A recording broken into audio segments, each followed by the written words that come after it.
화면을 2번 터치해주세요. 여러분의 일상에 행운이 가득해집니다. 복이 들어오는 좋은 행동. 여러분, 복은 저절로 오는 게 아니에요. 우리 조상들은 일상의 작은 행동 하나하나가 복을 부른다고 믿었죠. 오늘은 복을 불러들이는 좋은 습관들을 알려드릴게요. 첫 번째, 아침에 일어나자마자 창문을 여는 거예요. 신선한 공기와 함께 좋은 기운이 들어온다고 했어요. 특히 동쪽 창문을 열면 해가 뜨는 양기를 받아 하루 종일 활력이 생긴다고 믿었죠. 두 번째, 현관과 대문을 매일 깨끗이 쓸고 닦는 거예요. 집으로 들어오는 입구가 깨끗해야 복의 신이 기꺼이 들어온다고 했어요. 특히 아침에 물걸레질을 하면 재물운이 흐른다고 했죠. 세 번째, 밥상을 정성껏 차리는 거예요. 아무리 간단한 식사라도 감사한 마음으로 정갈하게 차리면 조상의 가호를 받는다고 여겼어요. 음식을 함부로 대하지 않는 것도 복을 지키는 길이었죠. 네 번째, 웃는 얼굴로 사람을 맞이하는 거예요. 밝은 표정과 따뜻한 말은 복을 부르는 가장 큰 힘이라고 했어요. 웃음소리가 많은 집에 복이 머문다고 했죠. 작은 정성과 긍정적인 마음가짐, 그게 바로 복을 부르는 조상들의 지혜였습니다. 오늘부터 실천해 보시겠어요? 구독과 좋아요는 영상을 만드는데 큰 힘이 됩니다. 감사합니다. 화면을 2번 터치해주세요. 여러분의 일상에 행운이 가득해집니다. 애군을 물리치는 좋은 습관. 여러분, 요즘 왠지 안 좋은 일만 계속 생기나요? 우리 조상들은 애군도 일상의 작은 습관으로 막을 수 있다고 믿었어요. 오늘은 나쁜 기운을 물리치는 전통적인 방법들을 알려드릴게요. 첫 번째, 소금으로 집안 모퉁이를 닦는 거예요. 소금은 예로부터 부정을 태우는 힘이 있다고 여겼죠. 특히 현관 문지방과 화장실 구석에 소금을 뿌리면 나쁜 기운이 집 안으로 못 들어온다고 했어요.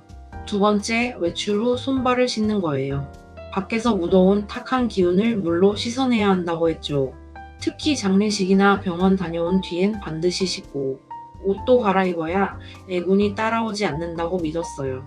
세 번째, 팥을 삶아 집안 곳곳에 뿌리는 거예요. 팥의 붉은색이 귀신과 애군을 쫓는다고 해서 예로부터 부정 제거에 사용했죠. 특히 이사갈 때나 안 좋은 일이 계속될 때 효과적이라고 했어요. 네 번째, 빗자루로 아침에 뜰 때 대문 밖을 쓰는 거예요. 밤새 쌓인 나쁜 기운을 해가 뜨기 전에 쓸어내야 한다고 했죠. 단, 해가 진 후엔 절대 쓸지 말라고 했어요. 복까지 쓸어낼 수 있다고요. 작은 정성이 큰 애군을 막는다는 조상들의 지혜 한번 실천해 보시는 건 어떨까요? 구독과 좋아요는 영상을 만드는데 큰 힘이 됩니다. 감사합니다. 화면을 2번 터치해 주세요. 여러분의 일상에 행운이 가득해집니다. 건강한 정신을 유지하기 위해 중요한 것. 여러분, 우리 조상들은 몸과 마음이 따로 떨어져 있지 않다고 봤어요. 정신이 건강해야 몸도 건강하고 좋은 기운도 들어온다고 믿었죠. 오늘은 맑은 정신을 지키기 위한 전통적인 지혜를 알려드릴게요. 첫 번째, 아침 햇살을 쬐는 거예요. 해가 뜨는 동쪽을 바라보며 심호흡을 하면 양기가 들어와 탁한 기운이 빠져나간다고 했어요. 특히 새벽 공기는 정신을 맑게 하는 약이라고 여겼죠. 두 번째, 물을 자주 마시는 거예요. 물은 탁기를 씻어내고 정신을 맑게 하는 힘이 있다고 봤어요. 특히 아침에 일어나 첫물 한 잔은 하루의 기운을 정화한다고 했죠. 세 번째, 부정적인 말을 삼가는 거예요.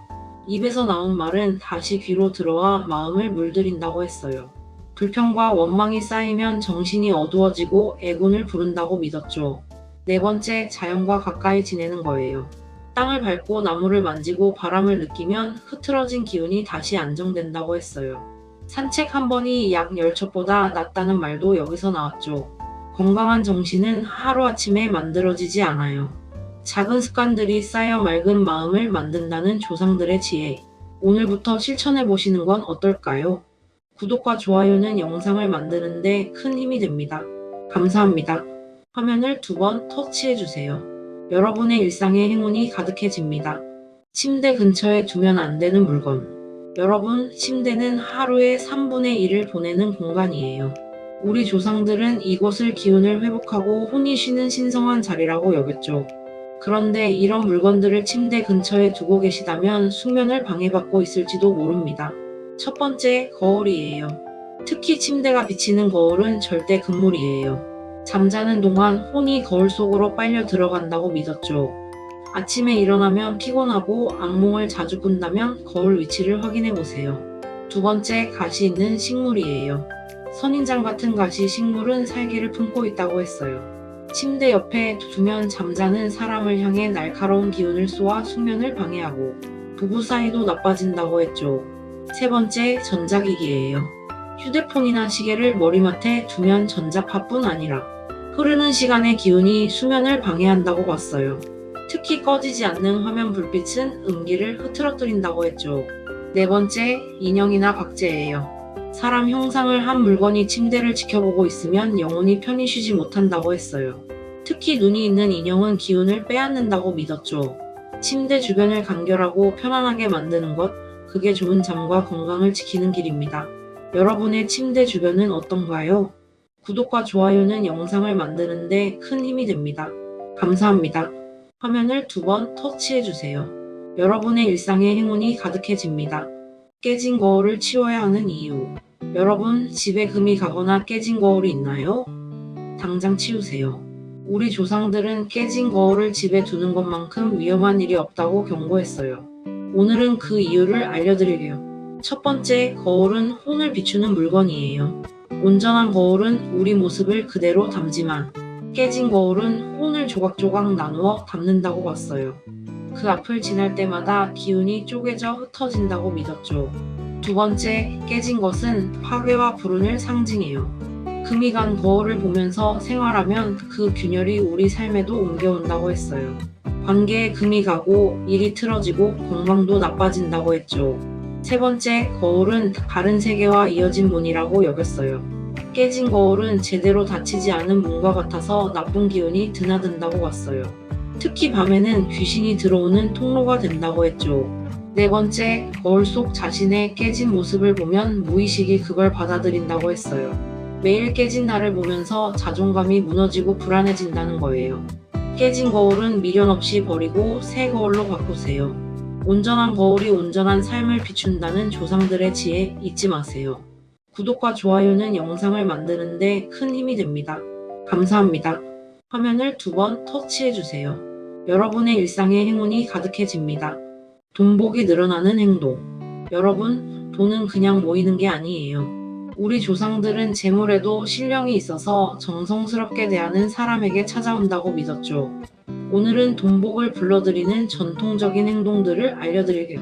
첫 번째, 지갑을 정성껏 관리하는 거예요. 지갑 속 지폐는 방향을 가지런히 맞추고 영수증이나 쓰레기는 절대 넣지 말라고 했어요. 돈이 편히 쉬어야 더 많은 친구를 데려온다는 거죠. 특히 찢어진 지갑은 재물이 새어나가니 바로 바꾸세요. 두 번째, 현관을 항상 깨끗하게 유지하는 거예요. 재물의 신은 더러운 곳엔 들어오지 않는다고 했죠. 특히 신발을 가지런히 정리하고 바닥을 물걸레로 닦으면 돈의 흐름이 좋아진다고 믿었어요. 세 번째, 쌀독과 장독대를 소중히 하는 거예요. 쌀은 재물의 근본이라 항상 조금이라도 남겨두고 장독대는 복이 발효되는 곳이라 깨끗하게 관리해야 한다고 했어요. 쌀독이 텅 비면 집안 재산도 바닥난다고 했죠. 네 번째, 돈을 함부로 대하지 않는 거예요. 지폐를 구기거나 던지지 말고 동전도 소중히 다루라고 했어요. 작은 돈을 귀하게 여기는 사람에게 큰 돈이 찾아온다는 게 조상들의 가르침이었죠. 재물은 정성과 깨끗함을 좋아한다는 조상들의 지혜, 오늘부터 실천해 보시는 건 어떨까요? 구독과 좋아요는 영상을 만드는데 큰 힘이 됩니다. 감사합니다.